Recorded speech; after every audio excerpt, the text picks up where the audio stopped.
My privilege to preach to you tonight. Looking forward to the opportunity to open God's Word with you. If you open, first of all, Proverbs chapter number 4 is where we're going to start. And put your finger in Proverbs 4 and also look at Psalm chapter 101. So let's go to Proverbs chapter number 4 and Psalm 101. I want to bring a message to you tonight, a little different, really not in the not in the Christmas spirit at all, but felt like this was the way the Lord was leading, had this message on my heart, and wanted to bring this tonight to you.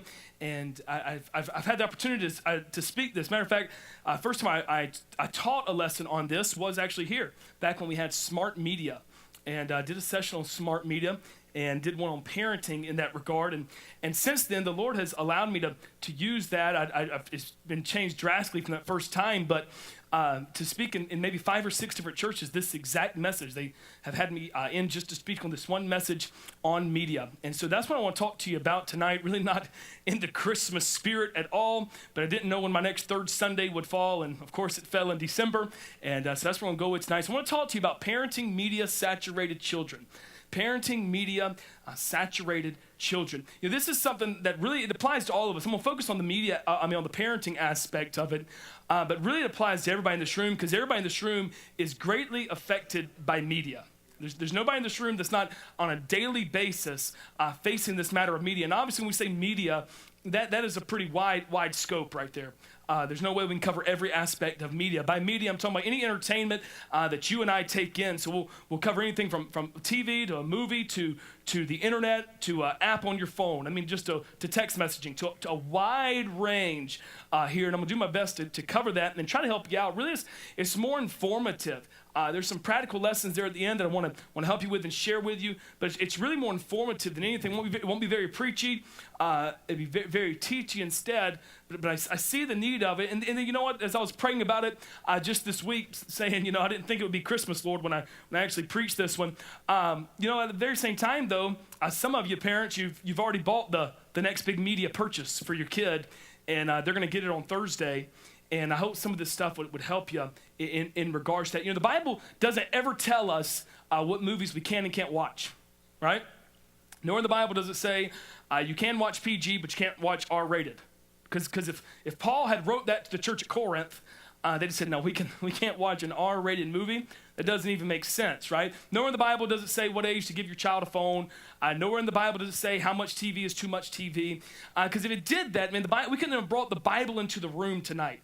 It'd have been that large, it'd have been that huge, right? If it had that many rules in it. But the Bible is not a book of rules. The Bible is a book of principles, because principles are timeless. Principles never, ever run out. They go from generation to generation. And Paul said no R-rated movies. That would have been great for us in the 21st century. But for every century before us, it'd have been a complete obsolete piece of information, the Word of God. So rather, God chose to give us principles. And I want us to start out by reading some of those principles tonight. You're in Proverbs 4. Look at that one with me first, and then we'll do Psalm 101. Proverbs 4, look at verse 23. The Bible says, keep thy heart. Of course, we know the heart, not your physical heart. It's talking about that emotional part of you, your spiritual aspect. Keep it with all diligence, for out of it are the issues of life. You understand, Satan is after your heart. Satan is after your child's heart. Satan is after your teenager's heart. Satan is after that seed of our emotion that chooses to love, that chooses to engage in. And so the author of Proverbs here says, hey, keep it, watch out, protect it with all diligence. Look at Psalm 101. Flip it with me if you have that marked in your Bible. Psalm chapter 101 and verse number 3. I will set no wicked thing before mine eyes. I hate the work of them that turn aside. It shall not cleave to me. Again, principles. Didn't say R-rated. So I'm not going to set any wicked thing before my eyes. When did we really take off? I think really when we took off in this area of media and technology would have been when the telegraph was finally invented. So the telegraph, do you think really that's the point? I think that's the point, because for the first time ever, a message could travel faster than a messenger. That had never been possible. If you wanted to send a message to somebody, you had to send it by somebody else, or person to person. There was never a time when a message could go faster than a messenger, but then all of a sudden with the invention of the telegraph, now a message can literally be transmitted in seconds. Matter of fact, you read history and stories of the first telegraph operating places. They were the ones that would work, and specifically a story I read was in Boston and New York.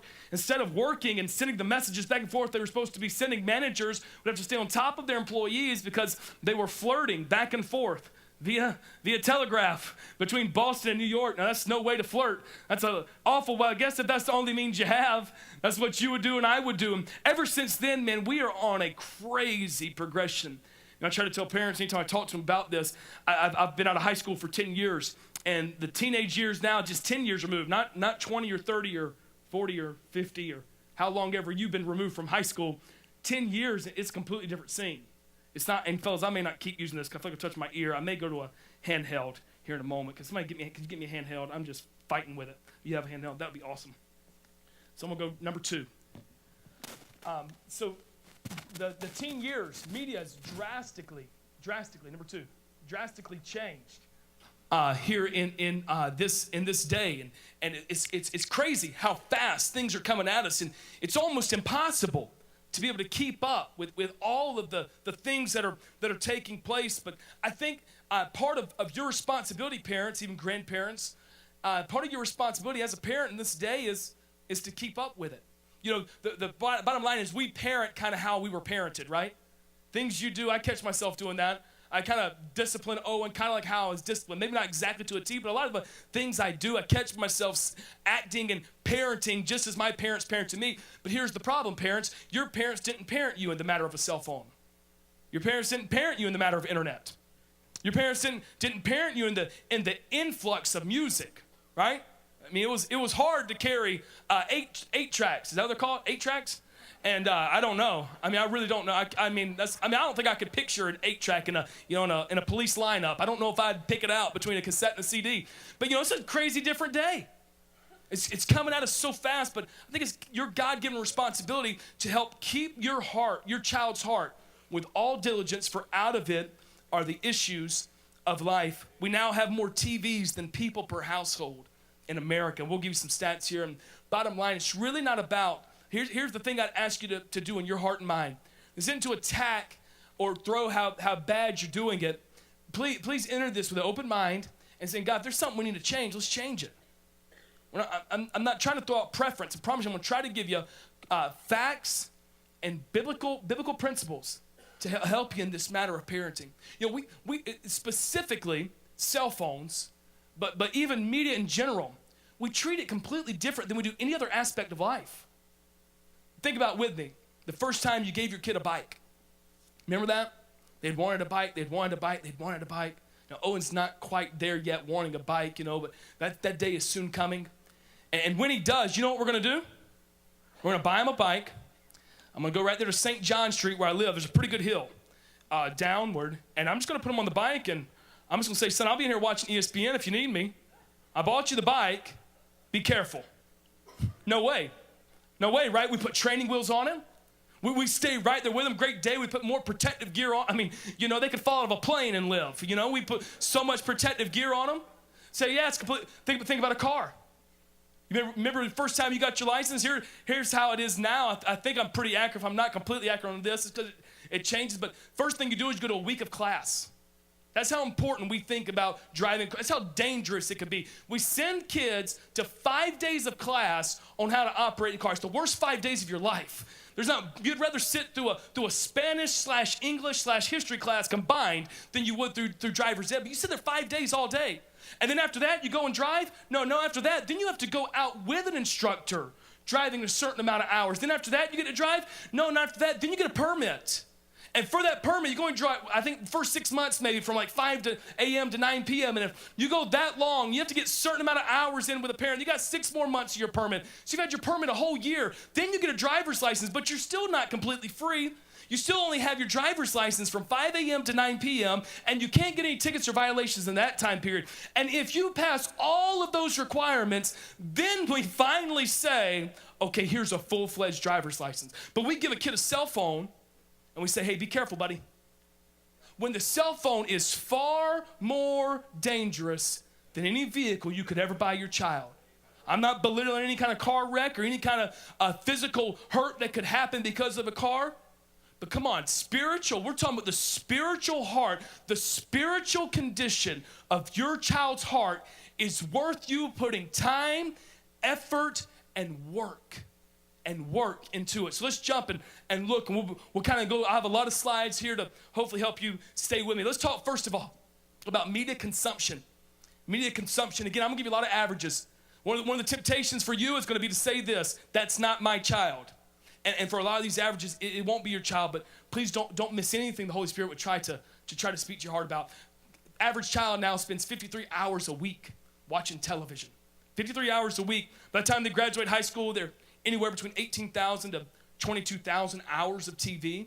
Again, I'm not saying everything they're watching is wrong, but I think everything should be done in moderation. Too much of one thing is a bad thing. For example, I don't think there's anything wrong with a Krispy Kreme donut. Is anybody with me on that? Right? Amen. And let's go after church right now. And now in Nightdale, we got Little Caesars right beside the Krispy Kreme. We can get a cheap supper followed up with a great dessert right there, back to back. Now, I'm all for Krispy Kreme, but you'd agree with me, right? If you eat Krispy Kreme every meal, every day, it's a bad thing. There's really nothing wrong with the Krispy Kreme donut, but it's okay as long as it's in moderation. And a lot of these stats, I'm going to throw you right here with media consumption, a lot of it's okay stuff. It's not negative, wicked stuff, but I think it should be done in moderation. 53 hours of TV. They average, teenager, and some say this is a low end, but 3,300 text messages per month. Now, that's completely outside of, that's just text messaging, the app, if you want to call it that, on a cell phone. That's not counting Kik or anything else, Snapchat, all kind of other messages that they would send. That's just sheer text messages, 3,300 a month. The majority of teens that have been surveyed sleep with a cell phone under their pillow, totaling now up to 7.5 hours of media a day. And counting multitasking, that's 7.5 hour literal time, back-to-back hours. Literal time, counting the multitasking, they say the average teenager consumes 11 hours of media a day. Media is the number one thing they do outside of sleeping, consuming so much of this. I said many sleep with a cell phone under their pillow. And again, that's causing physical damage that we'll talk about here in just a moment. YouTube now, it's reported 2 billion views a day. This is a stat that blows my mind. 100 hours of new video are uploaded to YouTube every single minute.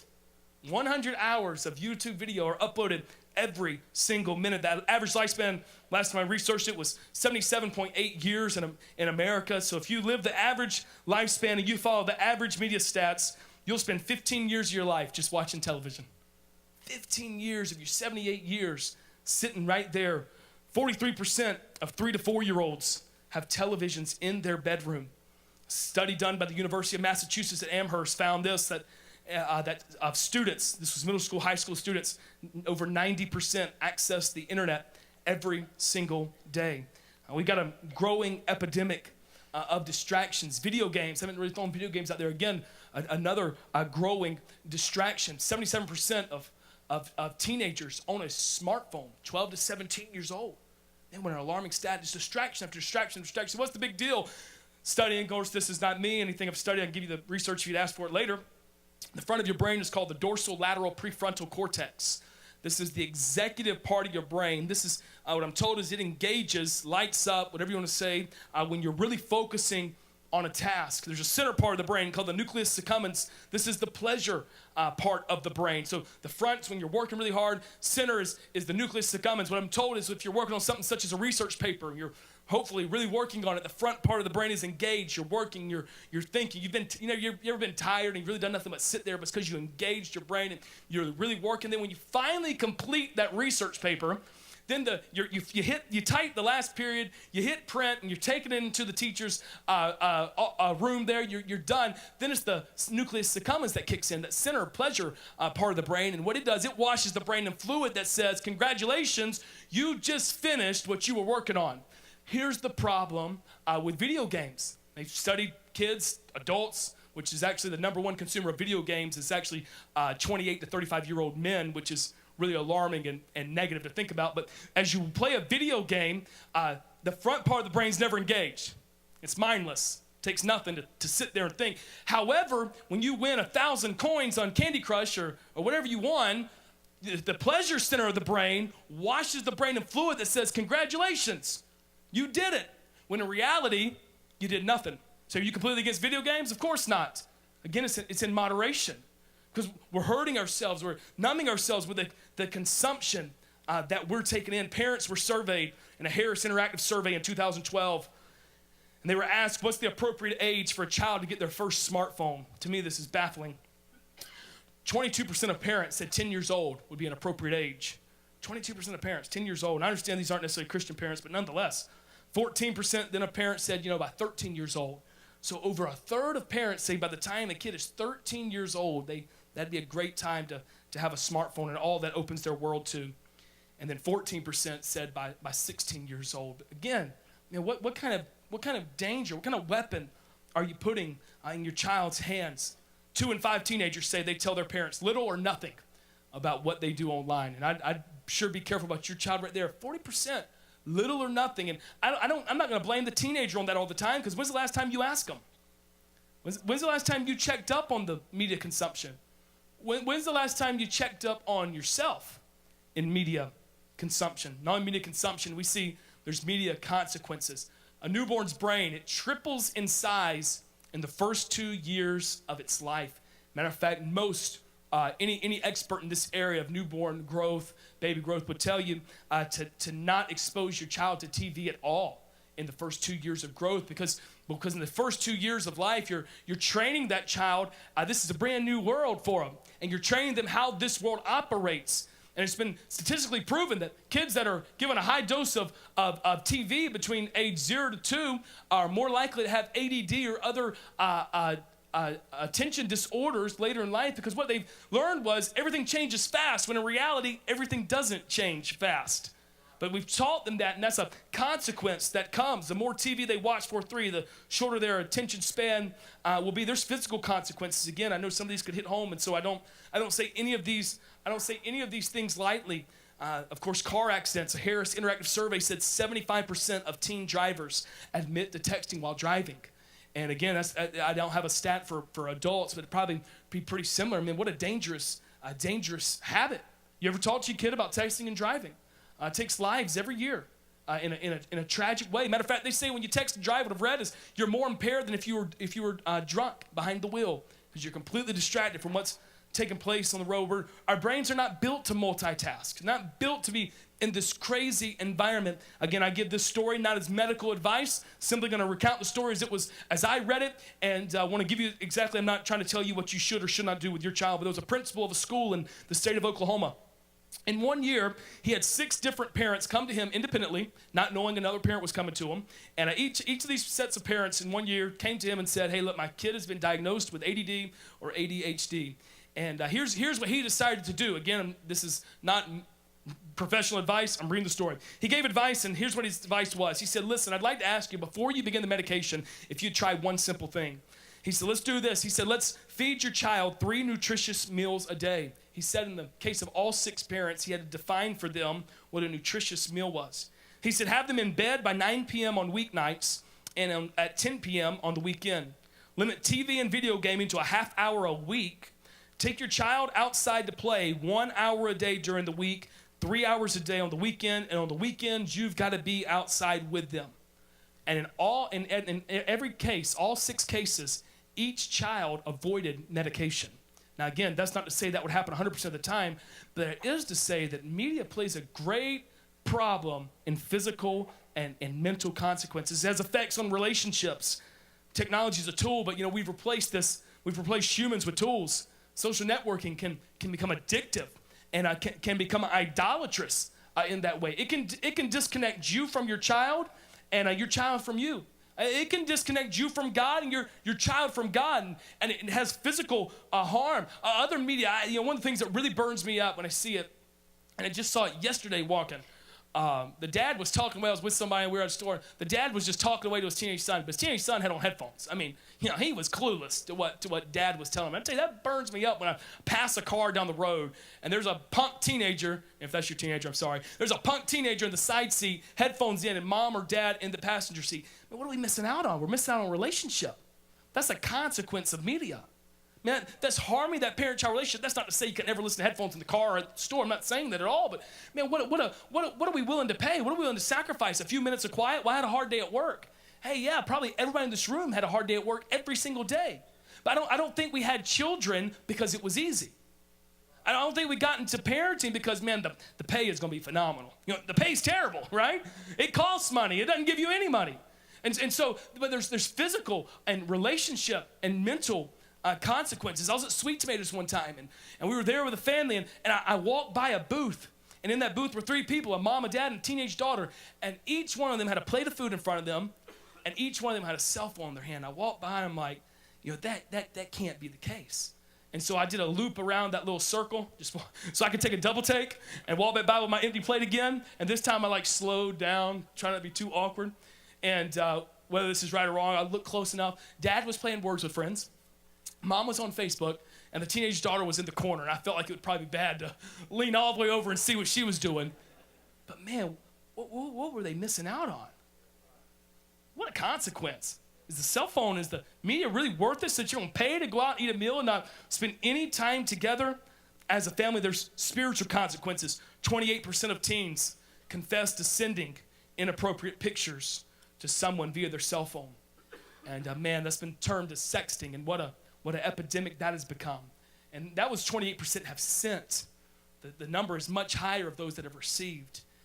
And teens they've been bubbled in this world, this media world. Unfortunately, we probably put them in there, and they've never been taught about the consequences. Just like you wouldn't have been taught about the consequences of driving a car too fast and dangerous had somebody not sat you down and told you that. But in this matter of media, we've yet to tell them that there is consequence for taking in wrong movies. There is consequence for listening to music that's against the Bible and biblical principles. And we got to help them. Matthew Henry said this: "The branch is easily bent when it is tender." In other words, you have young children in your home. Man, it's better to start now than later, because it's a whole lot easier to put practices in now than it will be when they're older. The media consequences. Thirdly, I want us to see media's content. Obviously, I would hope we could be at 100% agreement tonight that there is harmful content out there for your child. There's harmful content out for me and you. Me and you are not above it. Not only we've risen where we don't have to be on guard ourselves. Today's media influences attitudes, it influences behavior, but I do believe a godly family can counter this influence. I don't think we're in this and we've lost it. I don't think we're in a battle that's like, man, I hope my kid can make it. No, I do believe there are practical things we can do on purpose to help them be aware of the content that is out there. Let me share this with you. Read this along with me. The moral importance of entertainment is something which has been universally recognized. A man may be judged by his standard of entertainment as easily as by the standard of his work. And look where that came from. That came from Hollywood's motion picture code of 1930. Hollywood said, we understand what you watch, that tells who you are just as much as what kind of work ethic you have. We've come a long way since that day, haven't we? Hollywood doesn't quite have the same demeanor. Matter of fact, they did have rules in place to keep morally unacceptable thing out of movies. The golden day, the silent film. I'm sure those were riveting for those of you that got to watch those. But they did keep morally unacceptable things out of the movies. 1921, Hollywood received 100 different files for censorship. They went on to say this: no picture shall be produced that will lower the moral standards of those who see it. Wow. Hence, the sympathy of the audience should never be thrown to the side of crime, wrongdoing, evil, and they said, or sin. Hollywood had that picture code. You're not to make any movie that's going to bring anybody's moral code down. And on top of that, you can't make us feel bad for the bad guy. You can't throw the sympathy of the audience to those that were actually in the wrong. This was great until 1968, when it was replaced by a new rating system. The new rating system created categories, the MPAA, which seemed like a good plan, G, PG, PG-13, but the problem was it created a category that didn't exist. R-rated movie was then put into place. It wasn't allowed. There was no picture or movie that was allowed to be made that would bring down and put sin in front of the people. And now this brand new category has been created that has really harmed and hurt movies as far as from a Bible and a Christian standpoint. You say, brother, are you saying we shouldn't go to an R-rated movie? I'm not saying that at all. I think that's up to you and the Holy Spirit of God. I think that's a spiritual decision. I think I would agree with you that most R-rated movies probably way out of question. Profanity, way out of question. Taking my God's name in vain, way out of question. Sex scenes, way out of question. But nonetheless, that's a question for you and your family in front of God and His Word, saying, God, what would you have us put in place? But understand, there's harmful content. 1998 study at University of Texas found this, not shocking, but only 2 to 3% of actors, mainstream Hollywood actors, attended a religious service every week. Only 2 to 3%. And I think you'd agree with me, and I'd agree with you, of those 2 to 3%, they're not coming to Beacon Baptist Church. There was any religious service. So it's not like we're paying to see someone that we should lift up as this godly person. This person that I want Owen to act like, and I want Aubrey to become like. So let's enter it knowing, say, we should never watch a movie again. That's not the point of this at all. As a matter of fact, if out of this you get the fact that I think that I'm against TV, and you have a bigger and nicer TV than me, when you get rid of it, please give it to me. I'll take your TV. I'm not saying we should just be completely, if that's your call, then hey, go for it. That's not the point of all. The point is, there's harmful media content, wicked, sinful things that are going to affect you. You say, it doesn't affect me. Well, sure it affects you. There's an unbreakable link between what we watch and listen to and what we do. It's an unbreakable link in between that. And we do see what we do, or we do what we see, and we do follow after those that we listen to. And what we watch hurts us. Look at this quote by David Frost. TV is an invention that permits you to be entertained in your living room by people you wouldn't have in your house. How true. How true. You would never let someone come to your house and talk like that. You would never let someone come down in the living room floor and have a scene like that. Right in front of you. You would never let that happen. But somehow it's on the screen. We just kind of ignore it. We just kind of let it go. The average sitcom, not even the average, pretty much sitcoms in general, man, the homosexual agenda and promiscuity and alcohol and drugs and all kind of sinful behavior just forced down your throat.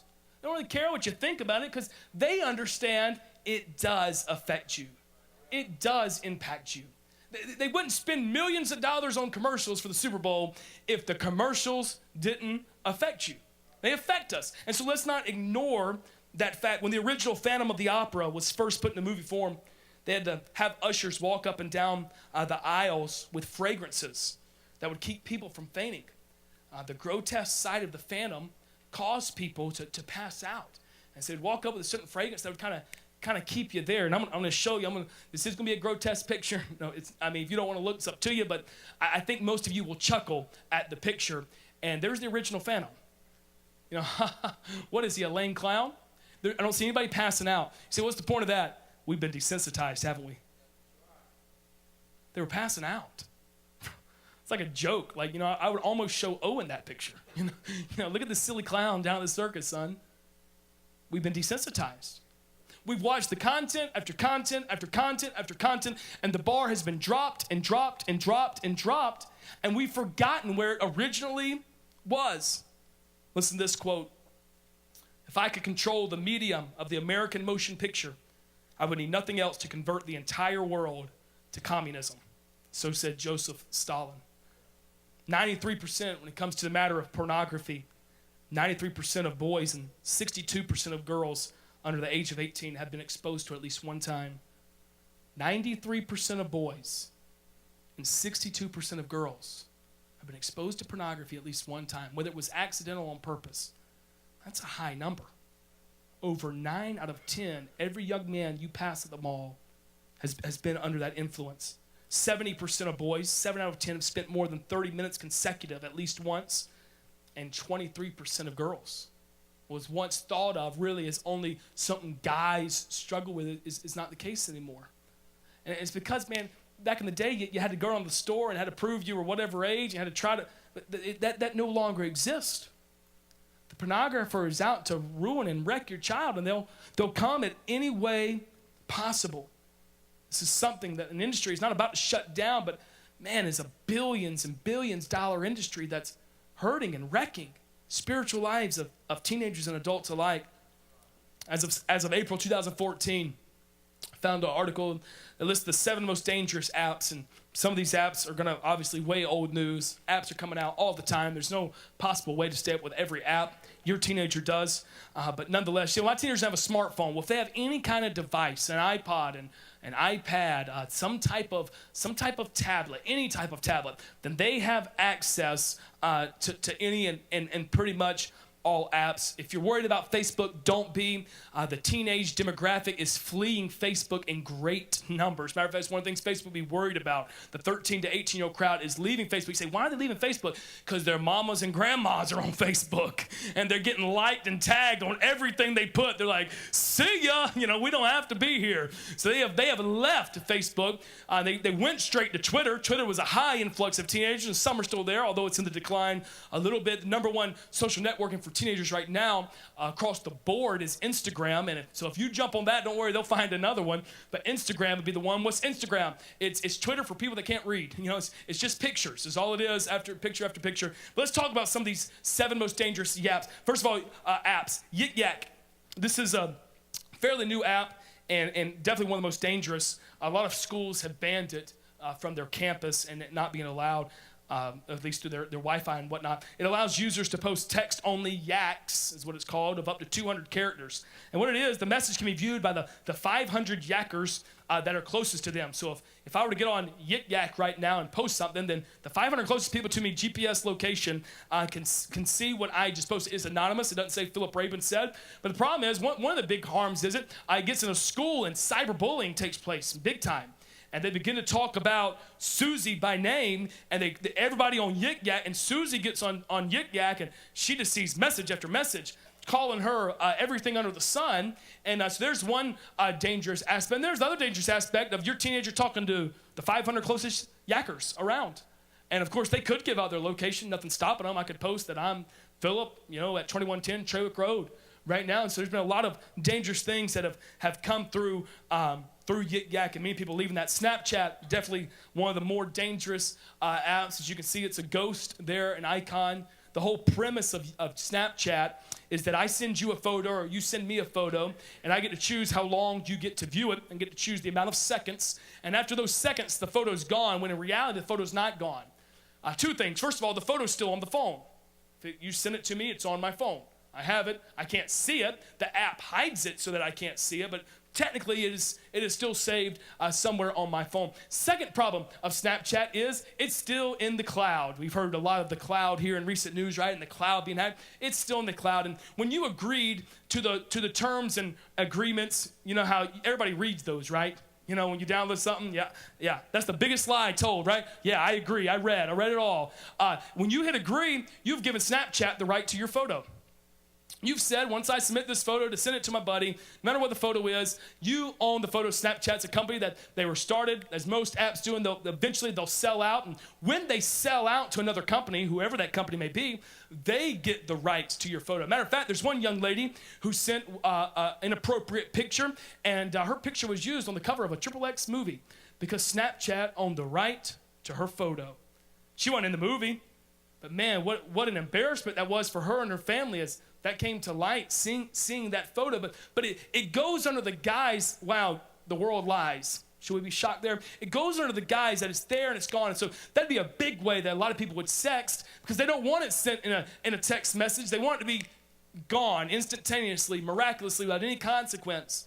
But it's not gone. But teenagers don't always understand the danger of that. October 10th of 2014, just recently, 90,000 photos were hacked from Snapchat server and 9,000 videos were taken. Again, those are out there forever. No way to recover. Kik.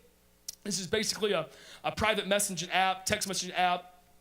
Coveted for those, under 18 is when under 18 years old. It allows kids to send private messages their parents can't see. There's very little you can do to verify the identity of someone. Big threat of sexual predators chatting with a child. Again, an easy tool to be used. My kid doesn't even have text messaging. No, but if they have an iPod, they can have Kik, and they have text messaging. And so be aware of that. Poof. This is no longer actually in the store. There is a way that you can jailbreak. I'm not for sure on Android. Never done the research. I apologize about that. But with an Apple device, you can jailbreak. And you put on a program like Cydia, C-Y-D-I-A. And what it is a new OS, a new operating system that allow you to put apps on your phone that you couldn't otherwise do. Well, this is one of those ones. I don't believe Poof is there anymore, but because they're always taking them out. There's always new ones similar to it. And what it does is it allows me to download Poof and pick the apps that don't show up on the home screen. Every app is just there. And it allows me to say, I don't want mom and dad to see that I have Snapchat, Kik, and Yik Yak. And then, poof, they're gone.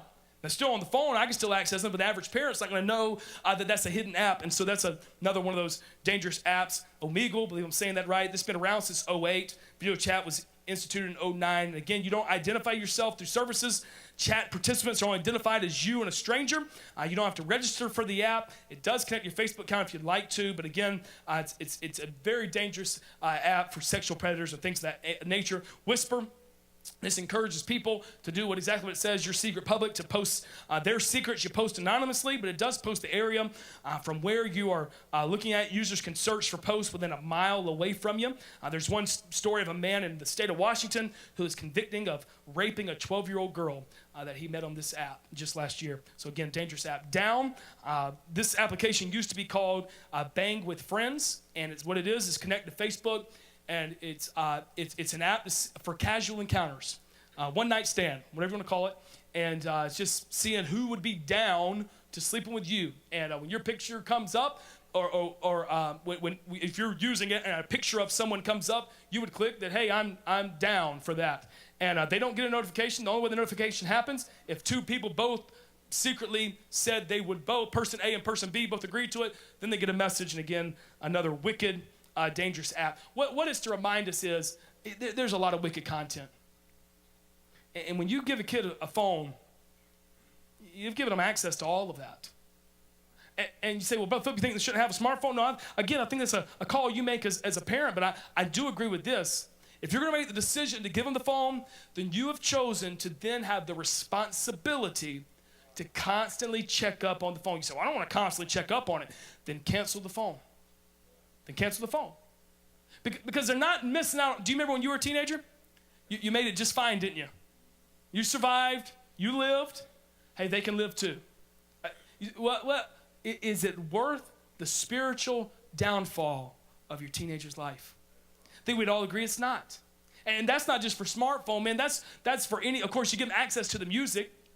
iTunes Radio, Pandora, Spotify, you pick the online streams. And my kids don't listen to bad music. They don't own a single CD. No, but if they got that phone, they got access to every song in the world. And just because a song isn't listed as explicit doesn't mean it isn't explicit. If I read lyrics of songs that are not listed as explicit, it would make us be bashful and shamefaced right here in this auditorium if we're in from the pulpit. In the car with the rhythm and the beat, I mean, your kid has access to all of that harmful, wicked media content, media captivity. I'll run through this quickly. Think about this with me. Before it was a movie, video game, song, or TV show, it was someone else's thought.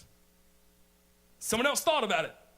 So when you watch that TV show, you're allowing someone else's thoughts to come to your mind. When you listen to that song, you're allowing someone else's thought to come to your mind. You say, I'm willing to listen in your opinion and allow it to come to me. We've enslaved ourselves to media. We don't even see the chains. Jesus said, unless you forsake everything, you can't be my disciple. Are we enslaved to this? Has it brought us into us, it being our master? You may know what that is. 1972, the first ever gaming console, the Magnavox. Every kid in here is like, now I want one of those for Christmas. We've come a long way since the Magnavox and the Atari, ColecoVision, the original Nintendo. We're a long ways away from those. Here's some of the captivity that's taken place. Halo 3 set the record when it sold $170 million worth of video game in its first 24 hours. But that was nothing because Call of Duty Black Ops sold $360 million in first 24 hours. And then Call of Duty Black Ops 2, so that's nothing. And they sold $500 million in the first 24 hours. Research says that of teenagers, 10% of teenagers and children have a literal addiction to video games. If you study this addiction, it's coupled with and linked to addiction like gambling. Very, very same symptoms and very same means it takes to get them off of that addiction as it does to get a gambler off of his addiction. Man, are your kids addicted? Again, you say you against every video game? No, I think there's some harmful video games out there for sure. I didn't list any in this lesson, but yeah, there's a lot of video games that teach a lot of bad things, have a lot of bad language, so I think you ought to be careful about that. But as far as the general okay type of game, sure, yeah, but again in moderation, make sure they're not completely addicted. Can we really partake in all of this stuff and call ourselves Christians? Can we really be involved in, I'm talking about everything I just listed. and all of that content, and all of that captivity, and all the consequence that goes with it. And really, now, obviously, you can be a Christian, of course. We know that. It wouldn't remove our salvation. But what kind of example? How are we any different from the world? How are we not conforming? Romans chapter 12 and verse number 2. Are we really dodging and obeying what 1 John 2:15 says, and love not the world, neither the things that are in the world? Are we really adhering to those? So how do we combat it? People think of the world, A.W. Tozer said this, not as a battleground, but as a playground. We are not here to fight, but to frolic. What a scary way to view life. We're just here to play. Man, we are in a war. We forget that. A spiritual battle. A fight for our lives. Satan doesn't care how he takes you down, or how he takes me down, or how he takes your child down. All he wants to do is take him down. All he wants to do is eliminate the possibility of them being used for God in the future. All he wants to do is eliminate the possibility of God's perfect will and what they could do and what they could be and the light that they could have. Now, God's always for redeeming those that have messed up. God's always for bringing back the prodigal son, and I'm not neglecting that truth. But the perfect will of God is for them to never get away in the first place. And we better start seeing this not as a phone, but as a fight.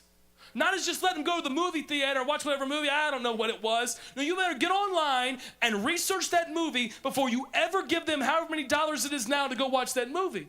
Before you ever go to Redbox and get a little $1.20, it can cost a whole lot more than $1.20 a night if you bring the wrong movie into your house. Before you ever buy that video game this Christmas, before you ever buy that cell phone this Christmas, you better take it back or you better bite the bullet and lose the money, because I'd rather lose the money than lose my child.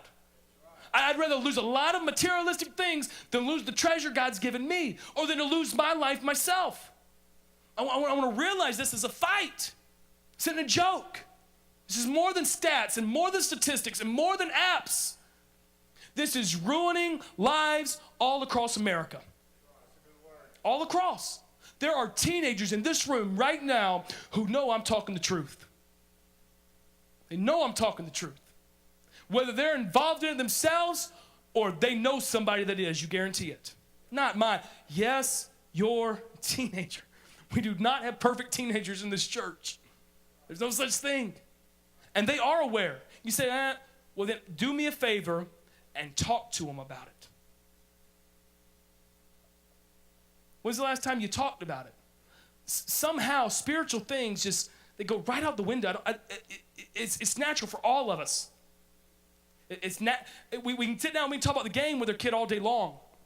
We can talk about how, hallelujah, the Panthers got almost lucky today and we're 1-18 and we're going to go to the playoffs, right? We can talk about that, and we can talk about what we like to buy and what we like to shop, and we can talk about all those things, but it's like, bring up the Bible and it'd be like, we never discuss it. I'm making that as a blanket statement because I know there's families in here that discuss it. But you know exactly what it's a whole lot harder to talk spiritual than it is to talk frivolity. It's difficult. And you better make it an on-purpose plan to talk to your teenager about what they're watching, what they're listening to, what they're doing, and you better keep a tight watch on it. Because here's the bad news. It ain't going away. So that's why I think you should teach your children how to use a phone appropriately, and how to use the internet and what movies to watch, because the internet's not disappearing.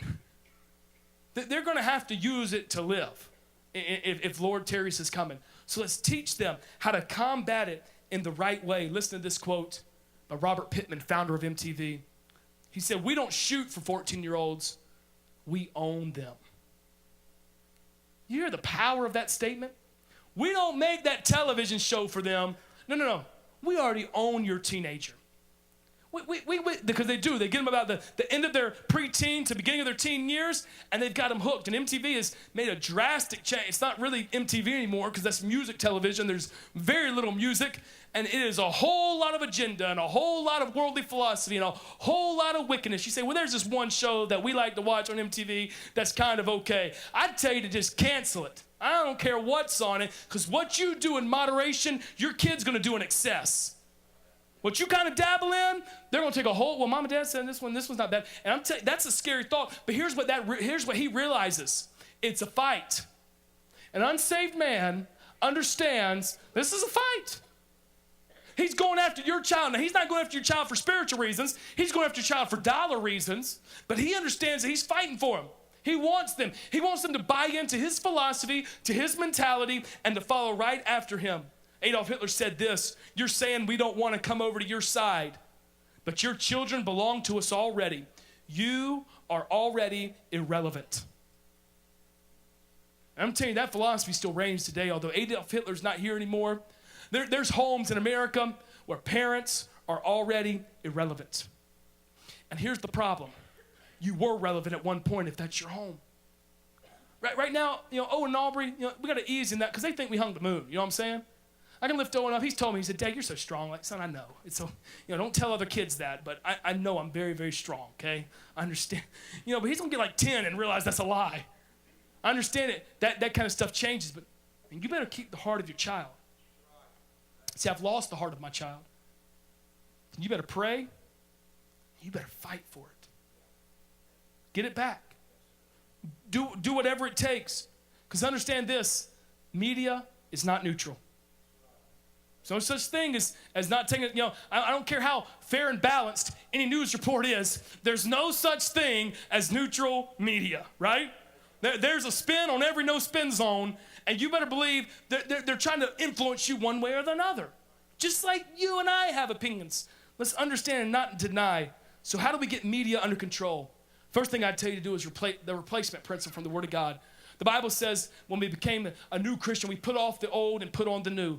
The word picture is what you'll do tonight, what I'll do tonight. You'll take off the clothes you wore today, you'll put them off, and you'll put on new clothes tomorrow. You're not going to leave these clothes on and put new ones on top of them. No, hopefully you're not going to wear these clothes tomorrow. You take off the old, you put on the new. And the replacement principle is taught in the Bible in the same way in this matter of media. What you're going to have to do is if your kid's addicted to a video game or been listening to wrong music, been taking in wrong movies, or they've been going crazy with their smartphone, what you're going to have to do is you have to replace it somehow. You can't just take it and say, nanny, nanny, boo-boo.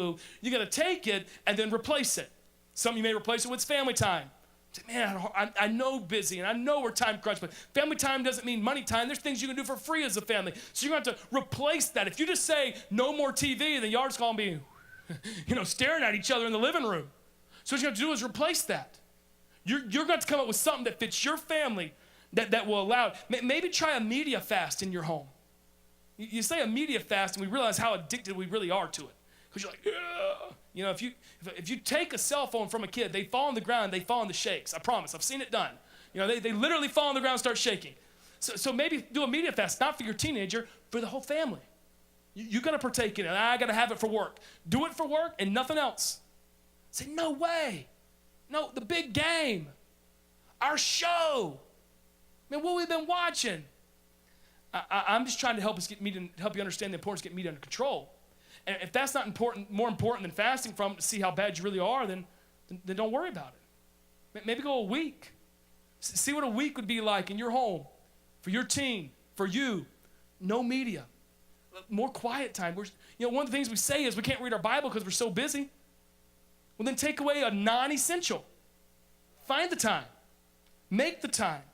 2 Corinthians 10:5, casting down imaginations and every high thing that exalteth itself against the knowledge of God, and bringing to captivity every thought to the obedience of Christ. Begin to look at the world through the Bible. We ask the same questions as the world.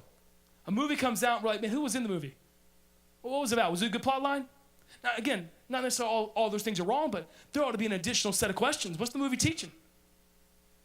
What's this movie going to cause me to want to do or not want to do? How's this going to affect my child and their view of marriage? How's this going to affect my child and what we believe the Bible teaches in complete abstinence from alcohol?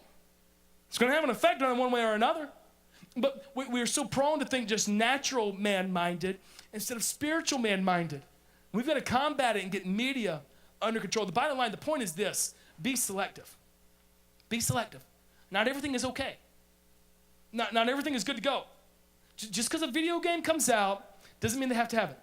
Just because a new movie is released with your favorite act doesn't mean you have to see it.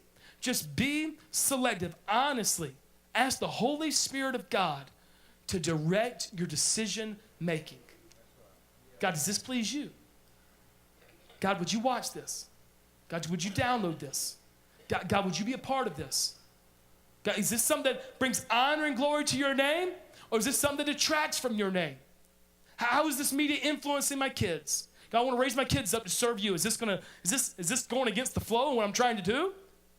Be selective. Just because you can DVR it doesn't mean you should DVR it. Just because the app's available for download doesn't mean it should be downloaded. Use media for good and not for evil. You say, what should I do if I realize I've messed up and I've gone wrong? Maybe something like this. Maybe have dinner sometime. You plan it. Make it a special night. You have dinner at home, which would probably be a novel thought for some of us, right? Myself included. And after dinner, say, we're going to have a family meeting. Whether you have family meetings or not. And say, you dad, if dad's in the home, if no dad, then mom. You say, you know what? I'm the reason we're in the trouble. I bought the phone. I bought the computer. I'm paying the TV subscription. And be honest and say, I'm the one that's messed up. And be vulnerable in the sense of, will you forgive me? I'm sorry that I've let our family down the wrong path and getting media out of control. It's my job to protect our home. It's my job to lead our home. And I want to let you know I'm sorry and that things are going to be different. And I'm going to begin. Now, if you do that, understand there's probably going to be warfare. There's going to be a fight. Because for some of them, that addiction is going to kick in. If you're literally changing things that have been the way they've been for however long, expect a fight. Man, that week, plan on purpose activities. Show them there's other ways to live life. If you're not already, begin to read the Bible together as a family. Begin to have family prayer together. Some of you do it in the morning. Some will do it at night before you go to bed. Why don't read the Bible and pray together? If it's a Christian home, make it a Christian home. Talk about media. Don't just say they can't watch it. If you've got a teenager, they're fully able to understand why they should or shouldn't watch it based upon the Word of God. So give them biblical reasons. If all we say is no, no, no, no, no, or yes, yes, yes, yes, yes, and that's it, then when they walk out the house, they don't have any better of understanding of anything. We haven't taught them any way to live the life the Christian way. We haven't given them any tools or equipped them in any manner to help them. Don't be a lazy parent. Be on purpose. Redeem the time because the days are evil. Teach your children. You understand, just a few years ago, families entertained each other. Right? They came home from work and they came home from school. Everybody didn't just sit in the living room and kick them. They actually talked and entertained each other. So bring a little bit about that back into your home. Say, what's some principles? I'm going to run through these right here, literally 5 to 10 seconds every one. First of all, you should model media discernment. You model it. You be the example. Mentor your children. Kind of talked about it right there. Teach them. Help them. Disciple them. Moderate it. Be in control. Even in the matter of time, not too much time. Monitor it. Monitor it, man. Be on top of it. As long as they live in your home, it's your responsibility to monitor it. I don't care if they're 17 or 18 years old and they're a senior. It's still your job to say yes or no. You monitor it. Move closer to your children. Probably media separated you some a little bit. And so on purpose, make steps to move closer back to them. Motivate them to pursue Christ. Remind them that He's the ultimate goal for living. He's the way we live life. Mediate through prayer. We can't overemphasize that fact, can we? That you can go before the Father on behalf of them and praying for them. And I'm telling you, we ought to pray for our teenagers like we've never prayed for them before. I said a little bit earlier, but we really can't, myself included, understand the world they live in. We really can't understand the bombardment of media and sexual advances and all kind of temptations are given to them every single day. We can't imagine, say, well, I know what it's like. Don't forget what it was like to be a teenager, but it was like when you were a teenager times 100. Times 100. So mediate through prayer. Meditate on God's words yourself. How can you know what you should and shouldn't let them happen if you're not meditating yourself and spend time in God's word? And let's make this an on-purpose thing. There's a whole lot of practical things.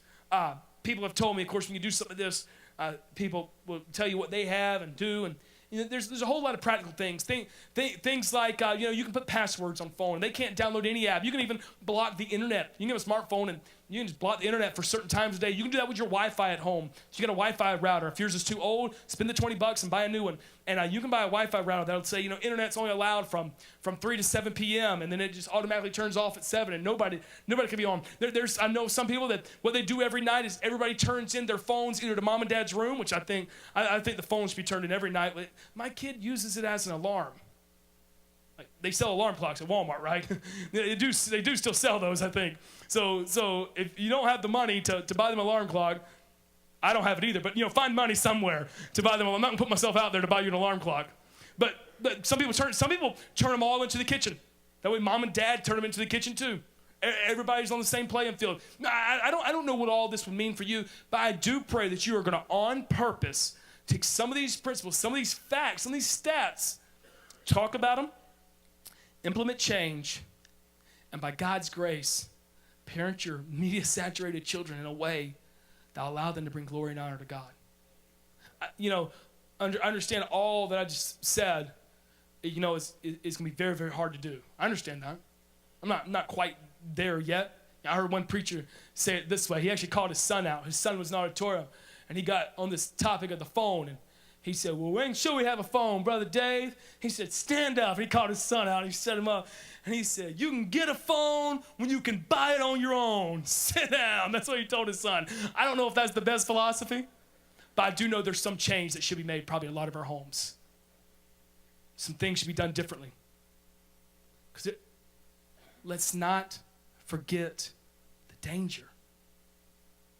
Just like we train them in a car and a bike, we better take care of them in media. Let's have heads bowed and eyes closed. Every head bowed and every eye closed.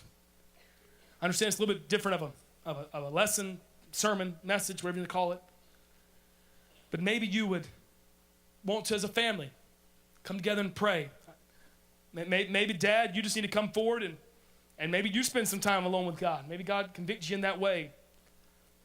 Maybe teenager, you should come forward and get it right. Maybe you've been hiding some things. If you've been hiding things, you need to then get right with your parents. Like, well, my parents are going to be angry. No, they won't be angry.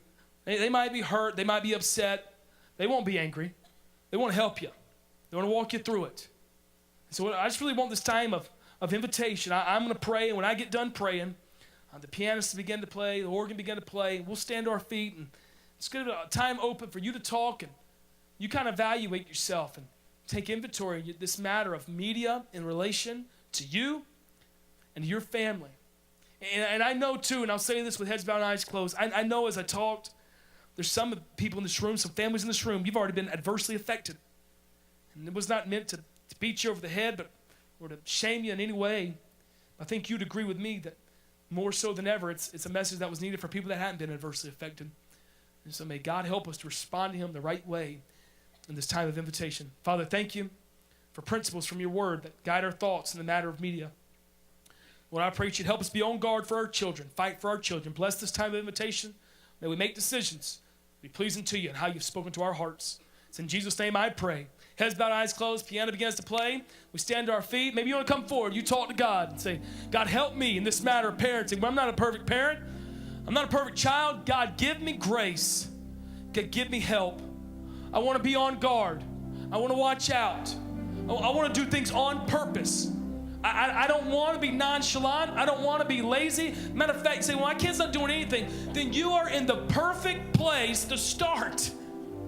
Right now, be on purposely active to stop it before it ever starts. My kid doesn't have a phone. My kid doesn't have a tablet. Then, well, great. You're in a place where you can go and start talking about it.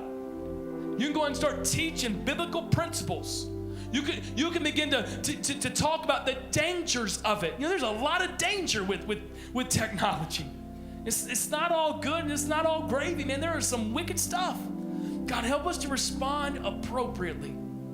Many are praying. Maybe you're praying right there in your seat. Maybe you want to come forward as a family and talk to God. You do as the Holy Spirit of God leads you. Bottom line, be sensitive to his voice. Don't neglect what he's saying just because you think you're doing it the right way right now. Be sensitive. Listen. How's he moving? How's he speaking? How's he talking to you? May God help us to parent media-saturated children in a way that brings him honor, in a way that brings him glory. So I understand this world's not going to get better. It's not going to make a turnaround anytime soon as a whole. And I want to have what I believe about this in line for when Owen and Aubrey hit this age. age of what should they watch, when should they watch. It starts now. I don't let them watch just any show on TV. There's shows for 3 and 4-year-olds take God's name in vain. I want to be on guard. I want to be on purpose. You pray. You ask God for help, strength. With Timothy, you sing a verse. And while some are praying, you pray, you talk to God, and you ask him for his help and his guidance in this matter. As you live your life in a way that's pleasing and honoring to him in this matter of parenting media on saturated children. Heads bowed, eyes closed. But Timothy, you sing one song.